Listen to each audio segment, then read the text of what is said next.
Terima kasih Tuhan, kami tahu hidup kami ini hanya karena kebaikan Tuhan.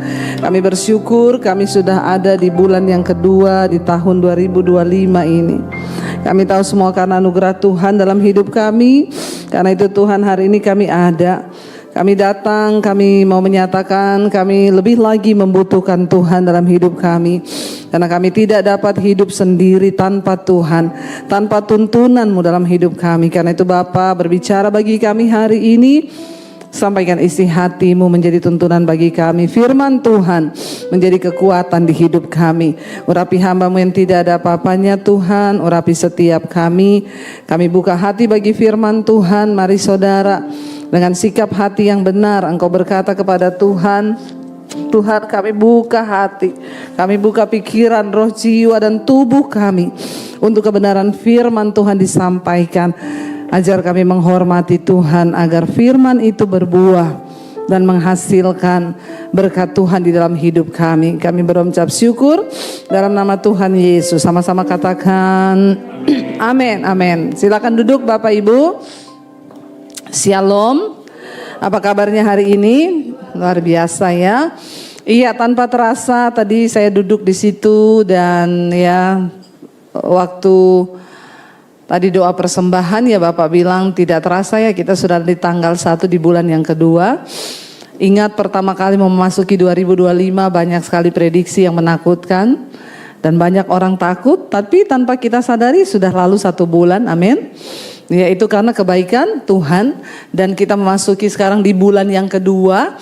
Kita menjalani lagi hidup kita, kita menjalani lagi semua aktivitas kita ya, dan nanti tanpa terasa sudah selesai.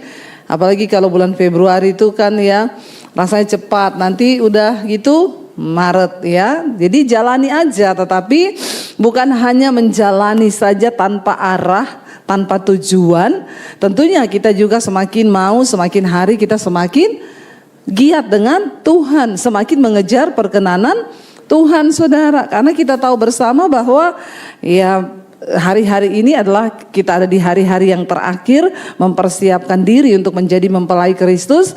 Dan kita juga harus melakukan sesuatu bagian kita supaya kita juga tetap berkenan. Karena itu hari ini tema firman Tuhan tadi kita sudah lihat Pak Gembala berkata bahwa disiplin diri itu akan menjadikan kita ini pribadi yang berdampak. Berdampak untuk apa?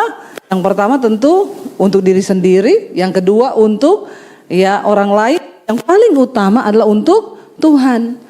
Orang itu kalau nggak berdampak bagi diri sendiri pasti bikin susah orang lain. Iya Pak ya? Ya, coba saudara renungkan perkataan saya ini. Kalau orang bagi dirinya sendiri aja nggak berdampak, ya itu pasti dia bikin susah orang lain.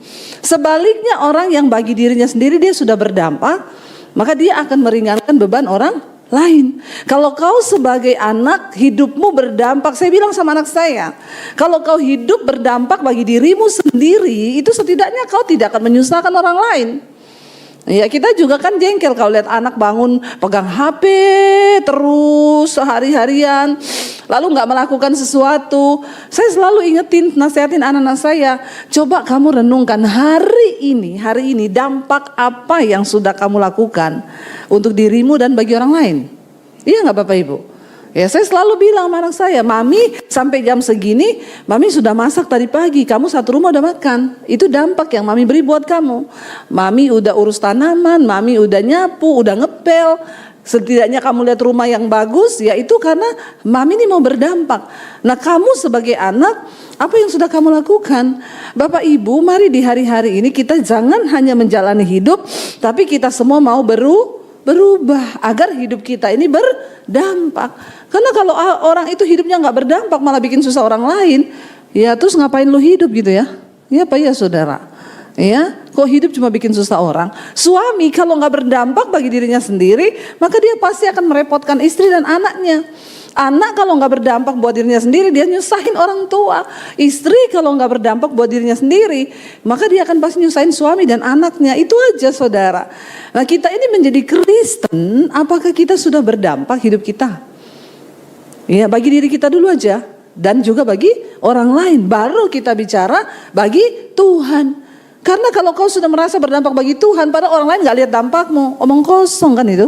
Makanya banyak orang bilang, tuh kalau di gereja itu hebat dia, tapi di rumah pret.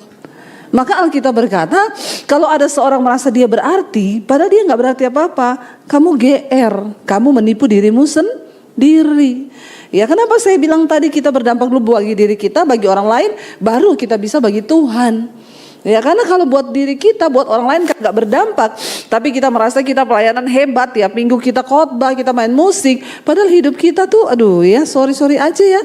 Maaf saudara, tapi sekarang banyak orang, saya tanya sama ada anak-anak muda, kamu kok dugem kenapa? Ya yang penting kan kalau minggu ke gereja bu, biar seimbang. Kayaknya kalau saya jadi Tuhan udah saya cabut deh nyawamu. Ya, untung bukan saya Tuhan. Kok ada orang main-main gitu sama Tuhan ya? Ke gereja untuk menyeimbangkan dosa. Karena dia seminggu sudah berdosa, jadi hari Minggu dia ke gereja untuk bisa disucikan lagi, supaya satu minggu ada modal untuk bikin dosa lagi. Terus lu pikir Tuhan itu siapa? Ya, saudara, bagaimana kita menghormati Tuhan? Seperti itu, sejauh itulah hidup kita ini akan dimuliakan Tuhan. Kalau kau main-main dengan Tuhan, maka sorry aja. Nah, hari ini kita mau belajar. Rasul Paulus, saudara, berkata begini. Saya dikasih ayat dari gereja hanya ayat yang terakhir, tapi kayaknya nggak afdol kalau kita nggak baca ya. Tadi yang dibacakan oleh Pak Pendeta dan yang dikasih buat saya sama, tetapi aku melatih tubuhku dan menguasainya seluruhnya supaya sesudah aku memberitakan Injil kepada orang lain, jangan aku sendiri ditolak. Tapi saya pengen kita melihat kenapa Rasul Paulus menulis surat ini untuk jemaat di Korintus. Kita baca saja mulai dari ya 1 Korintus 9 ayat 24. Tadi ayat 27 yang terakhir. Kita baca dulu ayat 24. Kenapa tadi Rasul Paulus menulis seperti itu? Kita lihat dari ayat 24. Di sana dia katakan begini saudara, kita baca bersama kalau sudah ada. 1 Korintus 9 ayat 24. Ya, kita baca 1, 2, 3. Tidak tahukah kamu bahwa dalam gelanggang pertandingan semua peserta turut berlari, tetapi bahwa hanya satu orang saja yang mendapat hadiah. Karena itu larilah begitu rupa sehingga kamu memperolehnya. Tiap-tiap orang yang turut mengambil bagian dalam pertandingan menguasai dirinya dalam segala hal. Mereka berbuat demikian supaya apa? Untuk apa? Memperoleh ya mahkota yang fana, tetapi kita untuk memperoleh suatu mahkota yang abadi. Sebab itu aku tidak berlari tanpa tujuan, dan aku bukan petinju yang sembarang saja memukul, tetapi aku melatih tubuhku dan menguasainya seluruhnya, supaya sesudah aku memberitakan Injil kepada orang lain, jangan aku sendiri ditolak. Ini yang tulis Rasul Paulus. Kita semua tahu bagaimana kesungguhan, kegigihan seorang Rasul Paulus dalam pelayanan. Tapi dia masih bilang begini, aku takut jangan sampai aku sudah pelayanan, sudah memberitakan Injil, tapi aku ditolak. Sekelas Rasul Paulus masih punya ketakutan nanti ditolak sama Tuhan. Nah, saudara takut enggak ditolak? Kagak bu, kita kan kasih karunia. Ya, banyak orang terlalu pede saudara. Ini sekelas Rasul Paulus yang hidup di zaman perjanjian baru. Bukan perjanjian lama ini. Ini perjanjian baru, sudah zaman kasih karunia. Yesus sudah datang. Yesus sudah mati bagi Rasul Paulus. Tapi dia berkata, ini yang dia lakukan Bapak Ibu. Rasul Paulus itu dia pelayanan karam kapal, di penjara berkali-kali, disiksa, didera, mau dibunuh, dijebloskan dalam penjara, ya karam kapal, tenggelam, kelaparan, kedinginan. Itu Rasul Paulus loh. Kita ini lakukan apa untuk Tuhan? Halo saudara. Ya saya aja kemarin pelayanan ke Kalimantan saudara. Lalu kita tiba di samping sungai dan sopirnya bilang, Bu nanti kita nyebrang ya. Seberangannya mana? Itu perahu dari kayu. Dan mobil harus naik ke perahu itu. Saya agak deg-degan. Hah? Yakin? Mobil kita naik di perahu itu perahu dari kayu loh mas. Iya tapi udah biasa Bu di sini, tenang, aman. Itu aja saya deg-degan. Ya, ini Rasul Paulus saudara. Menderita, karam kapal, di penjara, dipukul, didera, difitnah, dianiaya, harus menghadapi mahkamah berkali-kali, harus masuk penjara berkali-kali. Dia berkata setiap hari kami berada dalam bahaya maut karena nama Yesus. Tiap hari loh. Tiap hari berada dalam bahaya maut karena nama Yesus. Tolong kita berpikir sedikit dengan rasio dan pikiran kita. Rasul Paulus tiap hari berada dalam bahaya maut karena nama Yesus. Kita tiap hari berada dalam apa? Hello? Kenyamanan, santai-santai, nonton TV, main game. Begitu ada penderitaan, Tuhan di mana kau, Pret? Itu orang Kristen sekarang. Gak pernah menderita bagi Kristus, gak pernah. Boro-boro bahaya maut karena nama Yesus, boro-boro. Orang konseling sekarang yang ada itu ya dikejar utang, dikejar pinjol, itu toh masalahnya, bukan bahaya maut karena nama Yesus, bukan. Itu alay lebay, ya. Dan masih yakin masuk surga, pede karena Tuhan sudah mati bagi saya, dia sudah bayar utang-utangku. Itu orang Kristen zaman sekarang. Bayangkan saudara, membaca ayat ini tuh saya malu loh. Kenapa yang menjadi idola saya tuh di Alkitab yang pertama Yesus, kedua Rasul Paulus. Makanya khotbah-khotbah saya hampir sedikit mirip dengan Rasul Paulus lah. Karena saya suka membaca surat-suratnya yang keras bagi orang Kristen. Soalnya memang orang Kristen ini kalau nggak dikerasi, aduh kepala batunya minta ampun. Ya, dan masih yakin masuk surga itu yang mengerikan itu, pede masuk surga, berdosa, dugem, bersinah, utang tidak bayar, tapi yakin masuk surga. Main-main dengan Tuhan, pelayanan hari Minggu, nanti dugem lagi, bersinah lagi, kumpul kebo lagi, tapi yakin banget masuk surga. Itu yang saya bingung saudara. Sementara Rasul Paulus yang pelayanan masuk dalam bahaya maut, tiap hari mau mati karena mau dibunuh, karena karam kapal, itu masih bilang begini, aku takut. Jangan sampai aku sudah memberitakan Injil, sudah setengah mati, tapi aku ditolak. Itu loh, itu yang kita perlu belajar saudara. Nah bagaimana kita ini menjadi pribadi yang disiplin, supaya hidup kita ini berdampak untuk diri sendiri, untuk orang lain, dan untuk Tuhan. Pernah nggak kita ini menyadari bagaimana ya saya ini hidup nggak merepotkan orang? Itu dulu aja. Itu dulu aja, jangan repotin orang tuamu, jangan repotin keluargamu, jangan repotin anakmu, jangan repotin siapa-siapa. Coba kita ini menguasai diri menurut ukuran iman, supaya yang pertama jangan repotin orang karena hidupmu. Amin saudara. Berusaha kita coba buat diri sendiri. Saya bilang sama anak saya, coba kamu jangan repotin orang tua, coba berusaha. Ya kalau uang memang harus minta karena memang masih sekolah, tapi setidaknya untuk hal-hal lain coba mandiri dulu bagi dirimu sendiri. Latih dirimu, disiplinkan dirimu. Kenapa? Karena Rasul Paulus berkata begini saudara, tidak tahukah kamu bahwa dalam gelanggang pertandingan semua peserta turut berlari.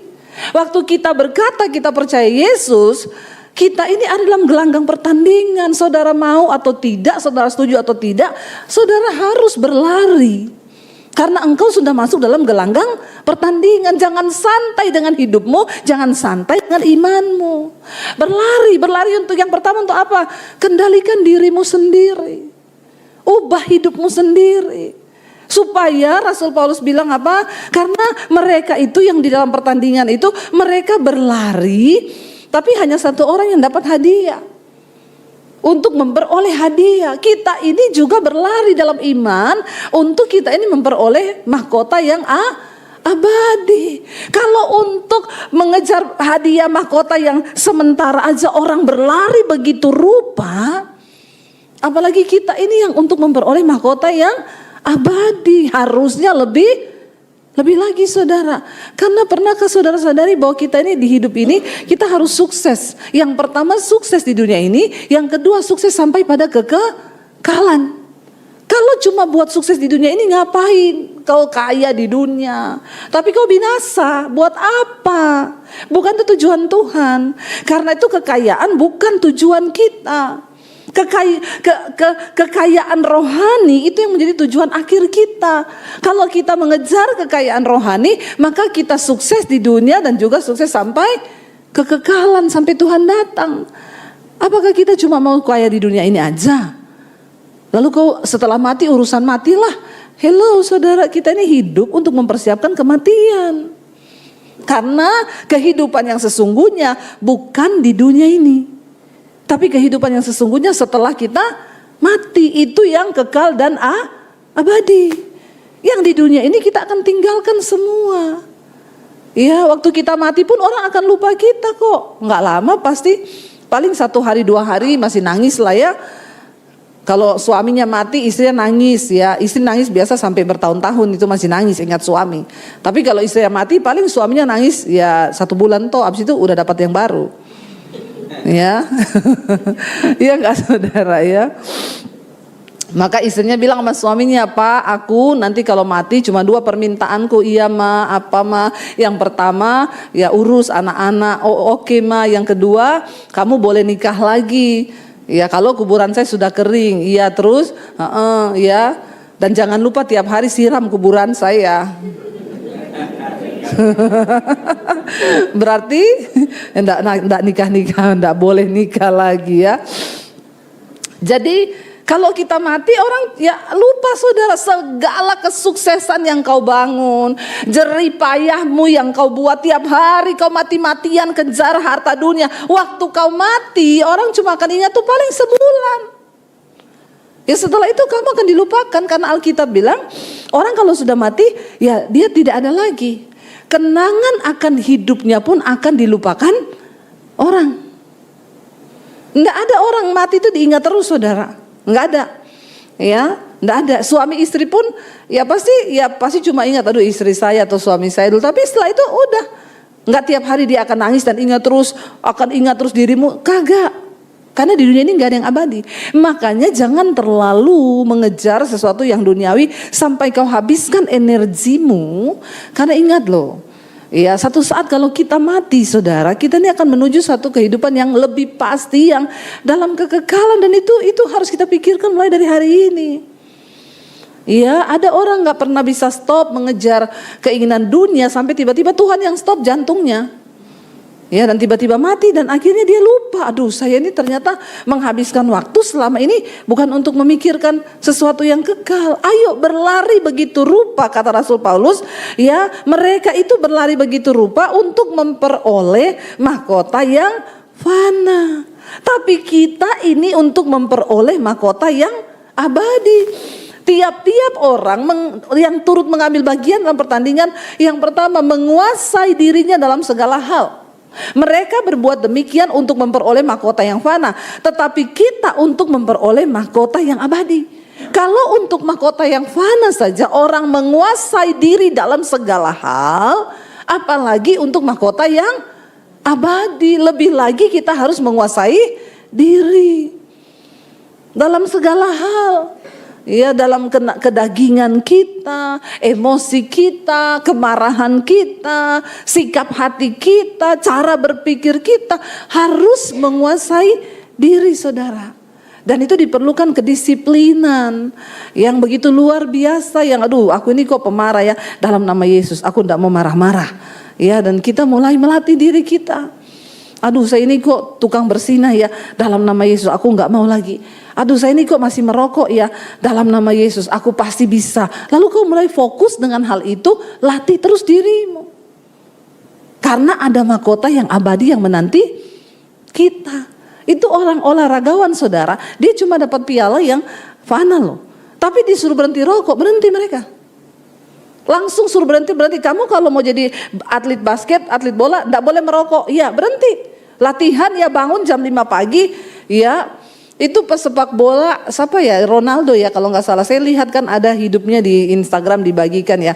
Dia kerjaannya saudara, dia harus tidur jam 9 malam, lalu dia bangun jam 5 pagi. Jam 5 pagi dia olahraga, dia lari saudara. Setelah itu dia pulang jam-jam 8, setelah habis olahraga dia makan telur, dia minum jus. Setelah itu dia tidur lagi. Habis itu dia bangun lagi, dia latihan lagi, dia pergi untuk latihan. Memang hidupnya itu hanya untuk itu, karena memang dia dibayar untuk itu. Tapi disiplinnya tuh luar biasa. Nanti jam 12 dia harus bangun, begitu bangun ya udah dia udah latihan lagi. Setelah itu dia tidur lagi, dia makan siang, makannya pun ya enggak boleh, ya enggak bisa makan cilok, enggak bisa ya. Cireng. Itu enggak boleh saudara. Ya itu sangat dilarang ya di Indonesia itu makan cireng saudara ya, cilok tuh dimakan. Saya juga bingung itu makanan apa gitu ya, makanan yang perbodoh otak itu, menyumbat otak itu saudara, jangan dimakan ya. Ya udah pasti dia nggak boleh makan begitu. Jadi dia makannya daging, makannya steak, makan telur ya. Itu kan yang sehat. Ya dan dia harus ngikuti itu, disiplin diri benar-benar. Habis itu dia makan, dia istirahat lagi. Ya dia nggak boleh ini, nggak boleh itu. Nanti sore dia latihan lagi. Ya memang dia hidup untuk itu. Karena ya dia harus menjadi juara, dapat piala mahkota yang fana. Nah kita ini disediakan Tuhan mahkota yang abadi loh, yang sampai pada kekekalan. Masa kita nggak mau melatih diri kita? Disiplin untuk baca firman, disiplin untuk ya membangun hubungan dengan Tuhan, disiplin untuk menjaga diri, disiplin untuk tidak berdosa, disiplin untuk ya untuk hal-hal yang seperti itu. Karena jangan hanya mengejar hal-hal yang fana di dunia ini. Ya saking fananya pokoknya uang jadi nomor satu. Ya sampai ada bapak-bapak yang ngomong, saya tuh nggak peduli, biarpun nama baik saya dijelekin oleh ipar saya, oleh orang lain, oleh teman saya, oleh mertua saya. Yang penting nama baik saya di BNI, BRI dan BCA tetap baik, supaya BI checking saya tetap aman. Ini orang kalau sudah hidupnya hanya tertuju pada dunia ya begini ini. Ya pokoknya nama baik di bank saja yang dia jaga itu. Ya karena kalau mau utang ya perlu BI checking, oh namanya tetap baik, walaupun di mata orang namanya rusak nggak peduli, pokoknya BI checking aman. Jangan begitu Bapak Ibu. Kita ini harus mengejar sesuatu yang sampai pada kekekalan. Ayo latih dirimu. Rasul Paulus berkata mereka itu menguasai dirinya dalam segala hal loh.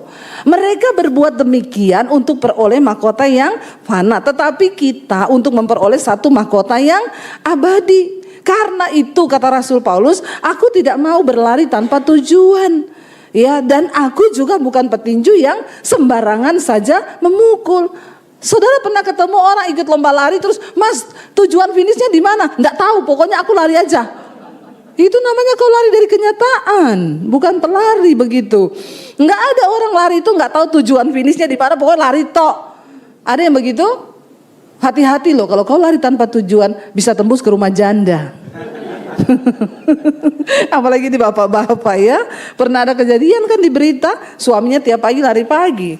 Tiba-tiba ya satu saat ditemukan tewas di rumah janda, ternyata tetangganya sendiri. Jadi tiap pagi suaminya ini izin sama istrinya mau lari pagi. Ternyata dia lari di tempat. Dan Tuhan itu kan tidak buta saudara. Orang kalau berdosa, hati-hati murka Tuhan turun bener. Tiba-tiba heboh satu perumahan.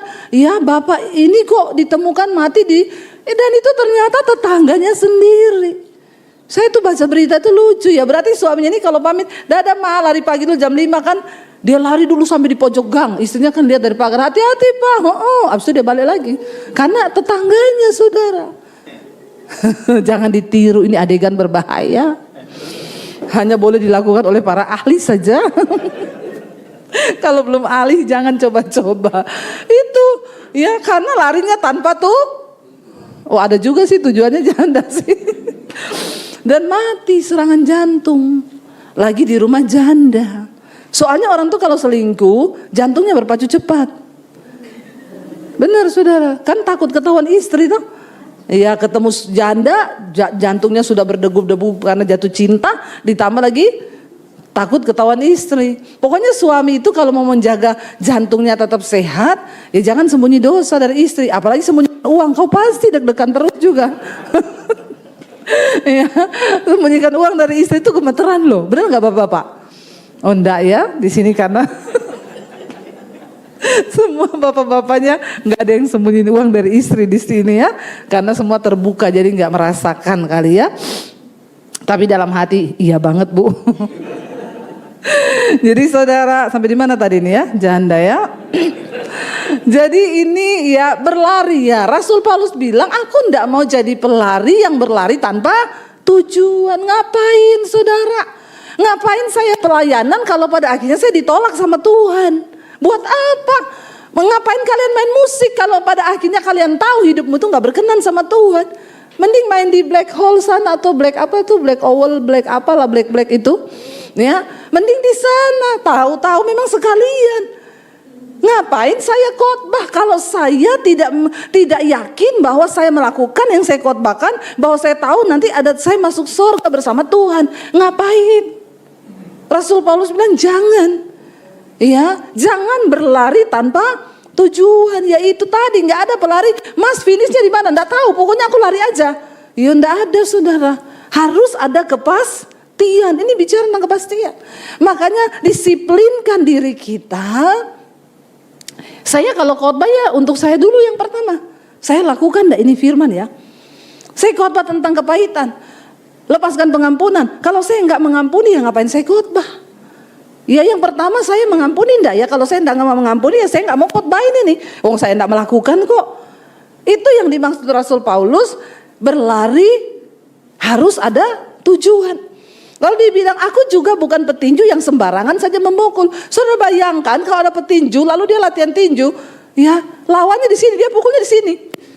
Ya kena wasit, langsung di DO dia. Wasitnya yang pingsan kok. Kamu harus tahu lawanmu tuh di mana. Kamu bertinju, lawanmu di sini, ya kamu pukul di sini. Nah, coba bayangkan kalau petinju itu mukulnya sembarangan. Yang pertama, kehabisan tenaga. Kamu buang kekuatanmu untuk sesuatu yang bukan sasarannya. Itu maksudnya. Ngapain saya khotbah kalau saya itu tidak meyakini bahwa saya juga hidupi apa yang saya khotbahin itu. Saudara ingat, engkau bekerja hari ini. Tapi pastikan engkau sudah buang waktu, tenaga, bekerja mati-matian, dapat uang. Tapi coba pikir, kalau kau nggak masuk surga, kau tuh sama seperti petinju yang memukul sembarangan. Habis tenagamu, habis kekuatanmu, pada akhirnya kau mati, kau tidak temukan mahkota kekekalan itu. Kalau kau itu habis-habisan kerja untuk mencari duit, tapi kau tidak melatih kehidupan rohanimu, imanmu kepada Tuhan, maka kau tuh seperti pelari yang itu tadi. Ini garis finishnya di mana? Nggak tahu, pokoknya lari tok aja. Ya pelari goblok itu namanya. Kau tidak akan pernah sampai karena kau tidak tahu finishnya di mana. Ayo kita diberi hikmat Tuhan saudara.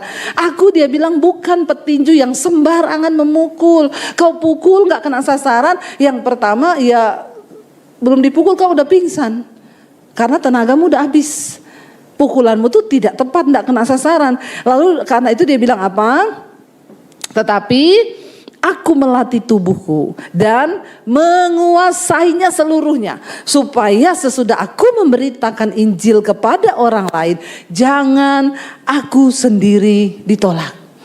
Kuncinya ayo latih diri kita ini saudara. Waktu kita melatih diri kita, tubuh kita ini kita latih. Disiplinkan tubuhmu supaya enggak marah-marah, enggak khawatir, ya, tidak iri hati. Engkau latih dirimu untuk semakin dekat sama Tuhan, semakin beribadah sama Tuhan, setiap hari dengar khotbah, ya, entah lewat ya baca Alkitab atau lewat mesbah doa, mesbah syukur di Debbie Basir TV. Jangan lupa subscribe. Ya, itu supaya hidupmu itu, imanmu itu bertumbuh. Nah kalau kita nggak bertumbuh, sayang saudara, kita ini udah capek-capek, udah susah-susah, tapi kita nggak memperoleh apa-apa, ya buat apa? Saya pengen kita baca yuk, baca 1 Timotius pasal 4 ayat yang ke-8 sampai 10. Kenapa kita harus melatih diri kita seperti yang Rasul Paulus bilang, aku melatih tubuhku dan menguasainya seluruhnya.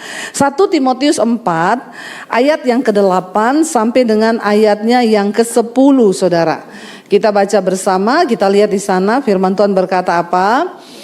Latihan badani terbatas gunanya, tetapi ibadah itu berguna dalam segala hal karena mengandung janji baik untuk hidup ini maupun untuk hidup yang akan datang. Sampai di situ dulu. Saudara lihat, latihan badani itu terbatas gunanya, tapi orang sekarang gym penuh karena mau latihan badani, bangun otot, ya, ototnya biar kering. Anak saya tiap bangun pagi rebus telur, makan telur, nanti siang dada ayam. Ya, makan dada ayam ditimbang 500 gram. Ya, nanti habis itu makan sayur, malam telur lagi, dada ayam lagi. Saya bilang biar apa deh? Biar proteinnya banyak, ototnya terbentuk. Saya bilang, otot imanmu terbentuk enggak? Dia bilang, wah begini nih kalau punya mak pendeta. Semua disangkutkan sama ayat firman Tuhan. Lalu saya bukakan dia ini, 1 Timotius 4 ayat 8 berkata, latihan badani terbatas gunanya. Hanya berguna bagi hidup yang sekarang ini. Ototmu bagus, ya cuma selama kau hidup di dunia ini saja itu berguna. Ya tapi biar ototmu juga kering, kalau Tuhan bilang kau mati besok, ya mati. Mau ototmu sekering apa, kau makan telur 1 hari 6 biji, mau makan dada ayam 1 hari 10 biji, kalau Tuhan bilang hari ini mati, mati. Dan semuanya selesai. Ya, latihan gymmu itu juga sudah selesai.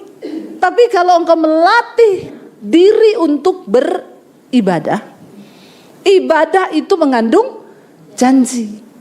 Latih otot imanmu juga, ya supaya ketika ada masalah nggak kelepek-kelepek, nggak menyangkal Yesus. Banyak orang cuma sibuk melatih otot jasmani.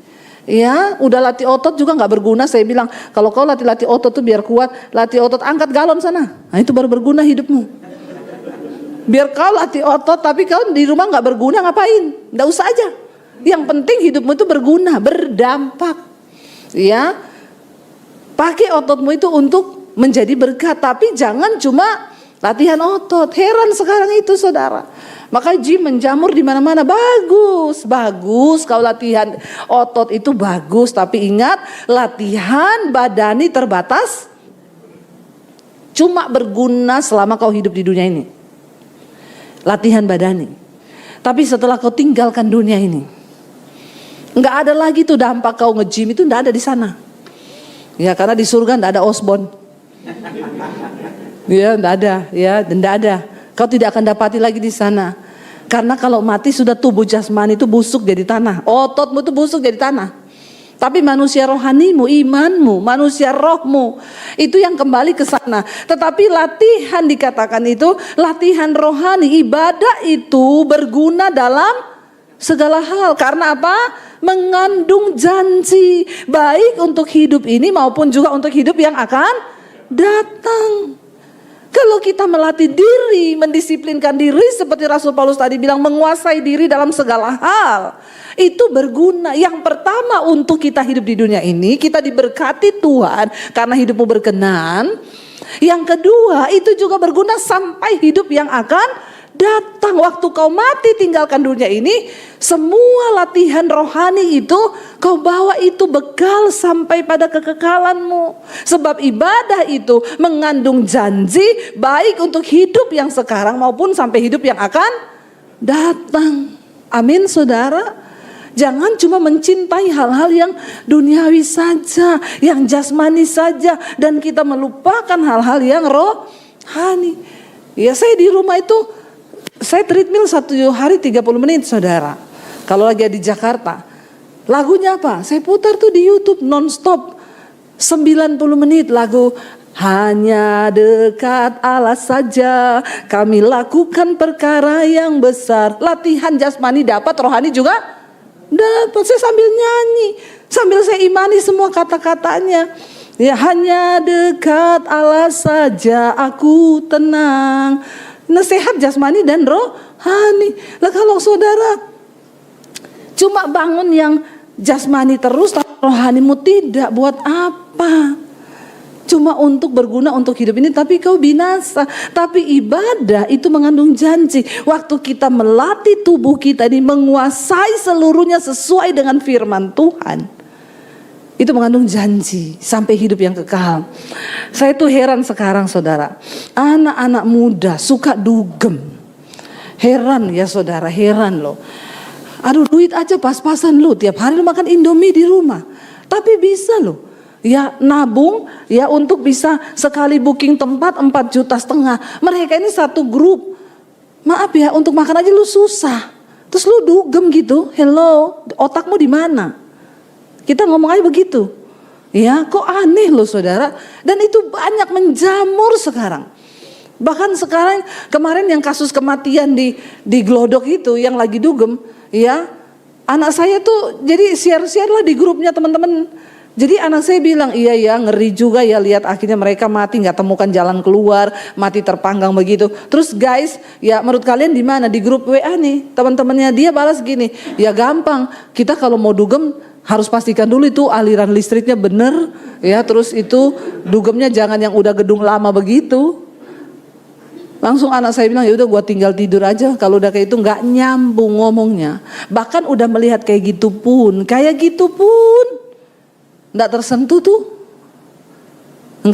tuh manusia rohnya. Ya, orang-orang yang begini ini tidak menghormati Tuhan. Mereka lupa bahwa hidup nyawamu itu hanya titipan, hanya anugerah Tuhan. Hari ini kalau dia cabut nyawamu mau apa saudara? Orang-orang model begini nih sombong, ya bayangkan malah ngomong begitu tuh. Ya jadi apa hikmah yang kalian dapat nih dari sini? Jawabannya malah ya kita pindah tempat dugem yang itu listriknya bagus, yang masih baru lah ya, yang kuasai jalan keluarnya. Jadi menurut gua guys kalau mau dugem cari dulu itu exit tangga daruratnya itu di mana. Gila nggak saudara? Ya ada loh orang-orang model begini, memang ini sudah ditakdirkan untuk binasa. Saya bilang sama anak saya, kamu jangan bergaul dengan orang-orang begitu. Yaitu yang menjadikan dosa menjadi benar dan yang benar menjadi salah. Ngeri. Ya kalau anak saya kasih firman jawabannya gini, lu gak usah terlalu rohani lah. Ya hari gini rohani-rohani lu. Jadi ya itu dia bilang memang benar ya. Hari ini tuh kita udah susah. Mau ngomongin kebenaran sama orang gak bisa saudara. Karena ya itulah kebenaran jadi abu-abu. Kita mau ngomong ya firman tuh semua sudah ya hilang begitu aja, dianggap sesuatu yang biasa, yang ya normal aja kayak begitu.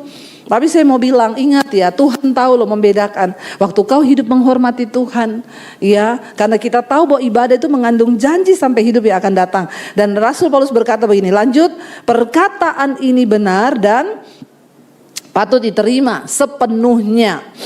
Itulah sebabnya kita berjerih payah dan berjuang. Karena kita menaruh pengharapan kita kepada siapa? Allah yang hidup, ya. Dia katakan di sana kepada Allah yang hidup, juru selamat. Ini ayatnya tolong dilanjutin ya. Udah, nggak dapat ya. Ayat yang berikutnya dikatakan, itulah sebabnya kita berjerih payah dan berjuang karena kita menaruh pengharapan kita pada Allah yang hidup, juru selamat semua manusia, terutama kepada mereka yang percaya. Kita percaya saudara, ayo kita mau sungguh-sungguh mengejar Tuhan, kita mau sungguh-sungguh melatih diri untuk disiplin supaya hidup kita ini berdampak bagi diri kita sendiri, bagi orang lain dan juga bagi sesama kita dan terutama bagi Tuhan. Itu yang paling penting karena waktu kita berdampak bagi diri kita, bagi sesama, itu pasti juga Tuhan melihat hidup kita ini menyenangkan hati Tuhan. Karena itu ya mari kita sudah memasuki bulan yang kedua. Ayo, kehidupan rohani kita sudah seperti apa di tahun ini? Apakah masih seperti tahun lalu lagi? Masih wacana lagi seperti yang dulu, tidak pernah ada perubahan? Ayo bangun dari tidur saudara. Ya kejar Tuhan semakin lebih lagi, menyenangkan hatinya semakin lebih lagi, berharap padanya semakin lebih lagi. Amin. Kita bangkit berdiri karena nanti ada perjamuan kudus. Kita akan mempersiapkan diri kita juga untuk perjamuan kudus. Tuhan yang sudah mati buat kita, Dia yang ya mau memberi nyawanya bagi kita saudara. Karena itu jangan sia-siakan anugerah Tuhan yang diberi buat setiap kita. Terima kasih Bapa. Kami mengucap syukur Tuhan Engkau yang selalu baik bagi kami. Kami mau berjuang sampai akhirnya Engkau dapati kami setia di hadapan Tuhan. Selidiki aku Tuhan, lihat hati kami. Kami mau berjuang sampai pada akhir hidup kami. Saudara, mari renungkan hidupmu di hadapan Tuhan. Apakah kita sudah sungguh-sungguh mengejar apa yang berkenan di mata Tuhan? Apakah kita mau terus berjuang sampai pada akhirnya supaya kita ini menjadi orang-orang yang terbukti setia dan mendapatkan mahkota yang kekal dan abadi itu. Mari kita berdoa pada Tuhan hari ini. Kalau belum, kita minta ampun sama Tuhan. Bilang, Tuhan ampuni kami kalau seringkali kami lupa melatih diri kami dan menguasainya seluruhnya. Supaya ketika Tuhan datang kami tidak ditolak. Mampukan kami Tuhan, melatih diri kami, melatih iman kami, melatih seluruh yang ada dalam hidup kami, kedagingan kami, melatih dan menguasainya sesuai firman Tuhan. Kami ingin ketika Tuhan datang nanti, kami dikenal oleh Tuhan. Kami ingin ketika Tuhan datang, kami diterima dan kami menerima mahkota kehidupan. Karena itu Tuhan, kalau sebentar kami akan menikmati perjamuan kudus, biar ini menjadi satu sikap hati kami, di mana kami mau menyerahkan hidup kami. Kami mau mensyukuri pengorbanan Kristus, darah dan tubuh Kristus yang sudah tercurah bagi kami. Terima kasih Bapa. Mari buka hati dan tanganmu saudara. Terimalah berkat dari Allah Bapa, cinta kasih Tuhan Yesus Kristus, penyertaan dari Allah Roh Kudus menyertai hidupmu mulai hari ini bahkan sampai kali yang kedua. Tuhan Yesus datang menjemput kita, namamu tercatat dalam kitab kehidupan. Dalam nama Tuhan Yesus yang percaya diberkati Tuhan, katakan bersama amin, amin, amin. Tuhan Yesus memberkati. Shalom dan Immanuel. Kau yang pegang tanganku, kau yang sentuh hatiku, selamanya ku cinta kau Yesus, selamanya ku menyembahmu. Kau yang pegang tanganku, kau yang sentuh hatiku, selamanya ku cinta kau Yesus.